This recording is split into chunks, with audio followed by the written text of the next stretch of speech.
Hello, I'm Vaishali Kohli and you're watching NewsX. Now, the semi-final clash between India and Australia during the ICC Women's World Cup and Navi Mumbai witnessed women in blue ending Australia's 15-match win streak in the tournament for the first time. A target in excess of 300 runs was knocked off in an ICC ODI World Cup knockout match across both men's and women's tournaments. Jemimah, Rodrigues and skipper Harmanpreet Kaur registered their names in history with India's highest partnership for any wicket in a Women's World Cup knockout match of 167 runs, helping India chase down a massive target of 339 runs, the highest ever run chase in history of women's ODIs. This match resulted in 679 runs made, 338 by Australia, 341 by India, the highest match aggregate in a Women's World Cup match. Following India's win, BCCI Secretary Devajit Saikia hailed the team's never say die attitude and said that they are empowered in a true sense. Let's now take a look at India versus Australia women head-to-head statistics before the semi-final ASD well as opener Smriti Mandhana's statistics. All right. So let's look at that, viewers. Now, India versus Australia, we're looking at the statistics of the ODI cricket match. Now, matches played, viewers, was 60 and Australia won 49, India won 11. So we're giving you an overview of the statistics of the match. Can we have the next slide, please? All right, so key insights. Now, Australia has won 8 of 10 World Cup encounters. And the highest team total for India was 350 by 6, and for highest team total for Australia was 338 by 5. And so we're giving you a complete look at the statistics. These are the key insights. Can we have the next slide? The top wicket takers were Jhulan Goswami with 40 plus and Elise Perry with 50 plus. So a very, very interesting match there. And the last 5 ODIs, India won 1 and Australia won 4. So very interesting there, viewers, and we're giving you a look at the statistics. And Smriti Mandhana has scored 3 centuries and 2 half centuries in her last 5 ODIs versus Australia and has 996 career runs against them. So that is Smriti Mandhana for you and what she scored. Now, Smriti Mandhana against Australia and ODI is at home, of course. Now, you have the innings at 9, the runs at 574, the average at 63.77, and of course, 5 overs at 4. And of course, we have the rest of the figures there. So as you can see, viewers, now Smriti Mandhana against Australia at the ODIs at home. These are the figures that we've got for you. Smriti Mandhana in ODIs against Australia, the innings are 20, the runs are 996, average 49.8, the SR is 108.2, and 5 overs at 6. And then, of course, we have hundreds at 4, 125, 137, and 70. So that's an overview for Smriti Mandhana. All right, viewers, so we've given you a complete overview of the profile and the overview of the match. And I have Sunil Karla, cricket scholar, joining me. Sunil, your opening comments. Absolutely, it is one of the most amazing victory. I've followed the 2005 World Cup where India lost the finals against the same team, Australia. It was a heartbreaking loss in Cape Town 2005, then it was 2009, then it was 2017 when I raised my hand and I said India is going to reach the finals because Indians had 5 of the best attacks in the world, whether it was batting, bowling, wicket keeping, all put together. But last time what we saw was an absolute amazing thing. It is a stuff that is only written by the heroes, and I'm still trying to fathom that did India actually win? Did Jemimah Rodrigues actually play that innings? Because I remember speaking to her in the previous World Cup in South Africa, and it was like a press day where we asked her. In fact, I was very particular in asking her what gets her back into the grit and to the grind, because she wasn't scoring much. She was always known to be scoring those 30, 40 runs. She was the Ajay Jadeja kind of a batsman. She would save 20 runs, score 30 runs, and that was the end of it. But here, when we look at it, it is one of the rare stories of a player who's done some of the most amazing innings of her lifetime. In fact, players like Mithali, Anjum Chopra, Julian Goswami only dream of creating a story like that, and what a comeback story for Jemimah Rodrigues and India. Yes. All right, Sunil. Now, what do you have to say about skipper Harmanpreet Kaur? Well, all I can say about Harmanpreet Kaur is that I remember watching her as a teenager in 2009 World Cup. Her first match was against the Aussies. I was against the Pakistan, and she took 3 wickets and scored some runs. And I remember asking her, "How does it feel?" She says, "Goosebump time." And in fact, from 2009 to 2025, the goosebumps still continue. Remember, she's uh, she's 36, and she's seen so many losses in her life, and uh, professionally, if you look at the setbacks that she's got, personally also, after achieving so much, she's got her checkered problems with her bat, with her career, everything put together. But once in a while, she comes out with an inning, which is an absolute shocker. But when you look at her, the way she's managed to put her resources, everything. In fact, uh, she was guilty in the first 2, 3 matches of completely detaching herself from the team, getting angry on the players, on the losses. And now we know what it means and what it meant for her, actually. Yes. Sunil, now Deepti Sharma and Richa Ghosh have also skipped in with handy contributions as India overhauled the target with 9 balls to spare. What do you have to say about that?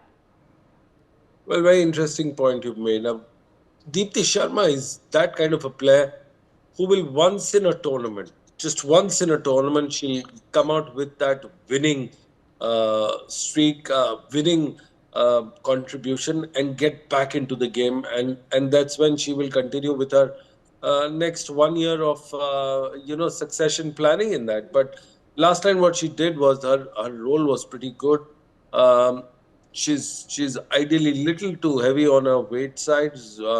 Having seen her as a teenager from there to now, she's little slow, and that was the reason why she got run out. Because Jemimah Rodrigues, again, I have to come back to Jemimah, is is very quick between the wickets. So when I asked her in South Africa what makes her come back, she said her her hunger to play at the domestic level. And when I say domestic, it is the Kanga League against the boys.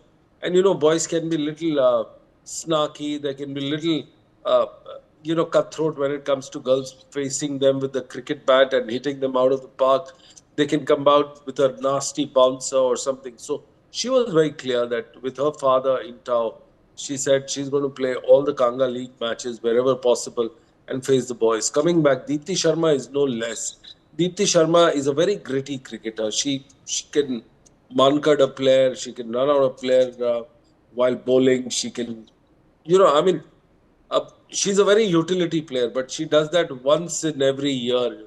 And I'm glad that's what she did yesterday or last night was the best contribution. Coming back to Ghosh, uh, Richa Ghosh is one of the most explosive. She's she's in the mold of Rishabh Pant, if you were to put it this way.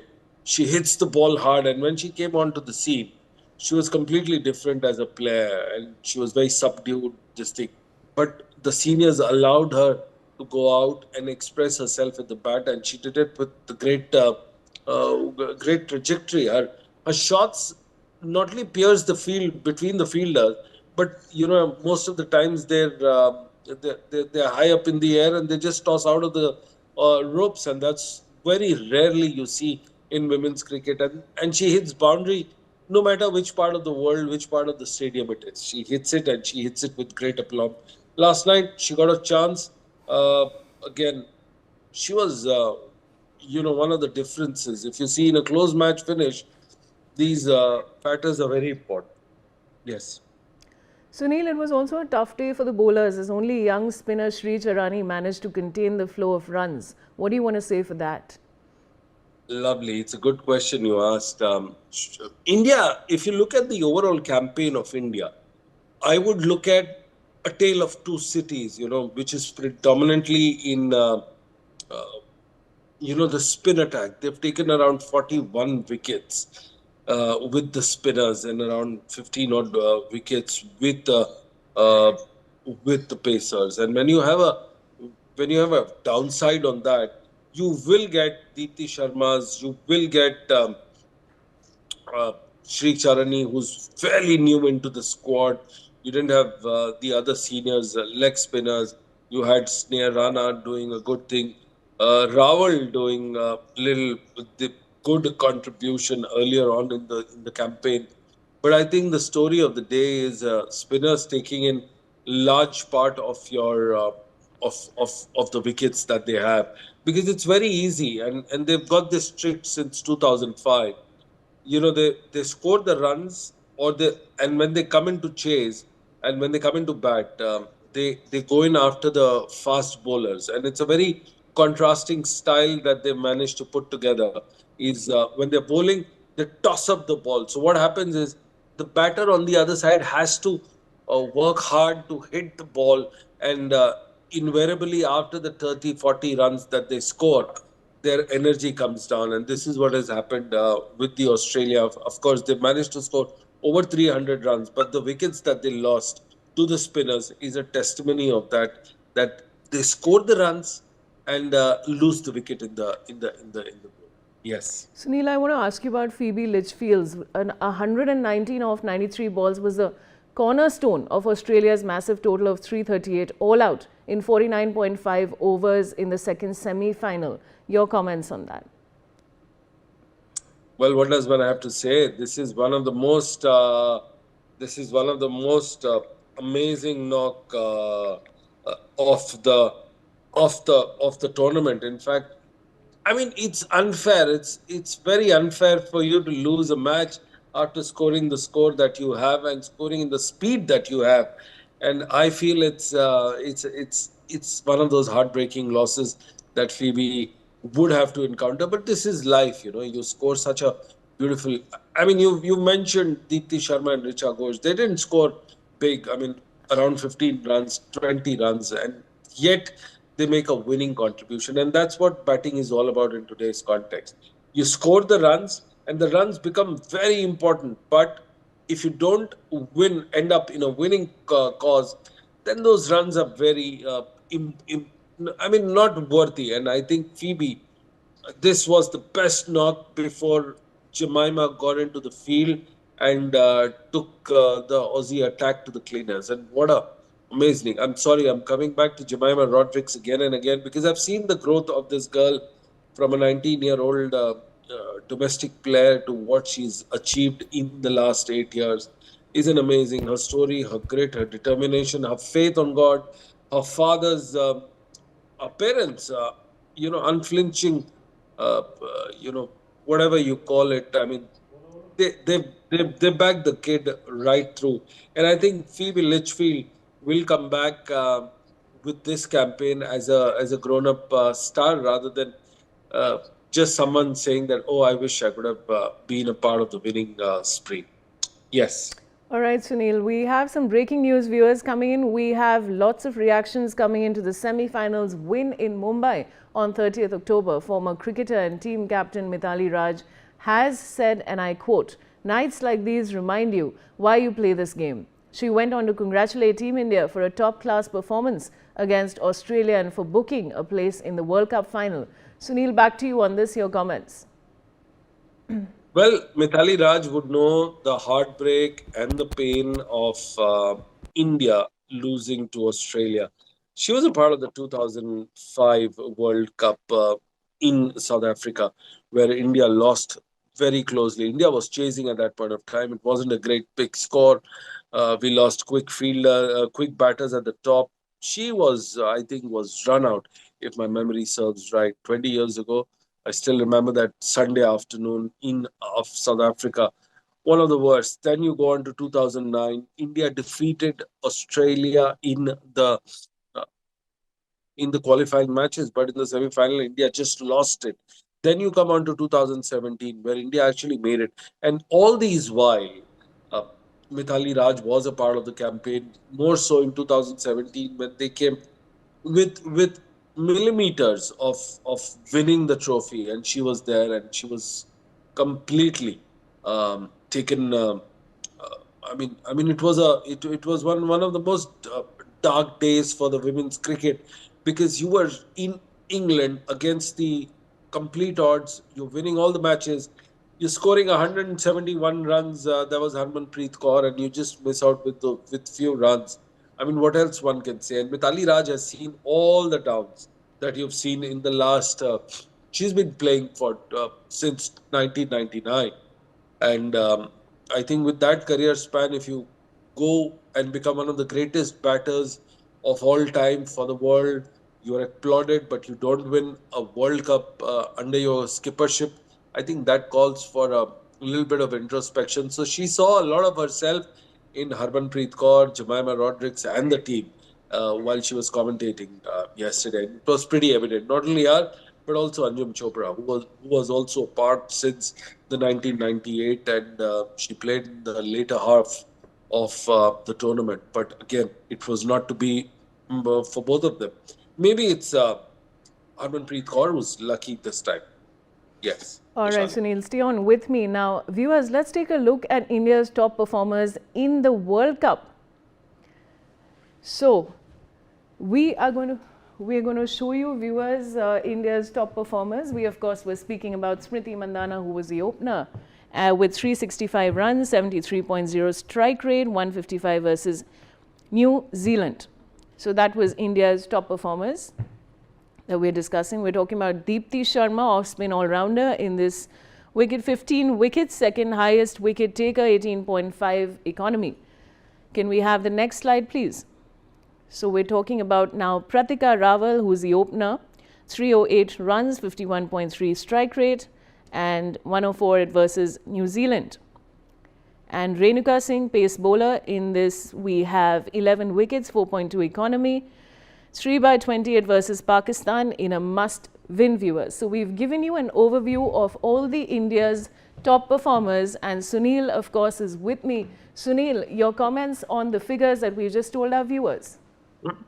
Well, to me, the story is Deepti. Yes, she's very good with the wickets. She chips in with a couple of handy wickets everywhere. With Abel, this thing. But Pratika Rawal, for me, is definitely the story. The way she's managed to come and score heavily, and it doesn't even flinch her eye when she takes on the big pace bowlers, and she hits them in through the line and above the fielder. Now, this is very rarely. This is a great talent who also bowls it. So, in a way, if I were to put it if I were to compare it, it is Virat's Virendra Sehwag in a female's version after 20 years. Yes, she can bowl a bit, she can think like a pro, and she can hit like a beast. You know, this is what you want as your bowlers to be. In fact, this team is slowly becoming into the team of India's 2011 World Cup. I'll tell you why. The top orders bowl a bit, except for Jemimah. Harmanpreet rolls her arms and everything. So you've got that kind of uh, you've got flexibility in bowling, and therefore all you have to do is bowl on the line and the length. And if you see India, they don't mind. It is like the Sunrisers of IPL. Uh, they will score 300 runs, but they'll also concede 290 runs. So when it comes to bowling, you don't have one of the greatest spinners. You'll have part-time spinners who will pick in one or two wickets here and there. But in the batting lineup, you are very confident that you will even score 350 runs, and that's what happened last night. We are good at scoring runs. So I think you've got spinners who can bat in a lot, bowl in a bit, and think a lot. I think it's a great combination to have it, Shivani. All right, Sunil. Now, my final question to you is about BCCI Secretary Devajit Saikia, who's hailed the team's never say die attitude and said that they are empowered in a true sense. So, what would you like to tell us on that one? Well, he's echoing the fact that the Indian cricketers have been waiting for this in the last 20 years, that never say die attitude has finally seeped in after the 1977 introduction of Indian women's cricket. I think it's a great sign to be in, but there are two cautions I'd like to say that while we celebrate and take on and prepare for ourselves for the final between India and South Africa. One is, of course, the number of extra runs that India has given in this campaign is around 77. So when you give 77 runs in the overall campaign, that's a cause of worry. When you have 13 extras like yesterday, in a close, tight finish of 3 runs, 4 runs, 5 runs, these things actually add into a lot of point. And the second concern is India has actually lost 18 out situation in the sense uh, they've lost the campaign on the catches and the stumping at the back. So, which is a cause of concern. One extra catch actually gets India the champions or the championship trophy. You saw that in 1983, Kapil Dev's catch of Vivian Richards, then Surya Kumar Yadav taking last year for the T20 finals. This is what the stuff is made up of. And I think the ghost of last year's T20 Men's World Cup will be on South African girls because India defeated South Africa. So good signs, good omen, but you've got to get your fielding and extras in check. Yes. All right, Sunil, thank you so much for joining me on the broadcast. And now cricketer Ashwin Ravi has also taken to X to write from being left out of the team earlier in the World Cup to taking your team to the final. Take a bow, Jemimah. Meanwhile, Saurav Ganguly wrote, incredible stuff from the girls, how good they've become in the last 5 years. One more to go, just outstanding.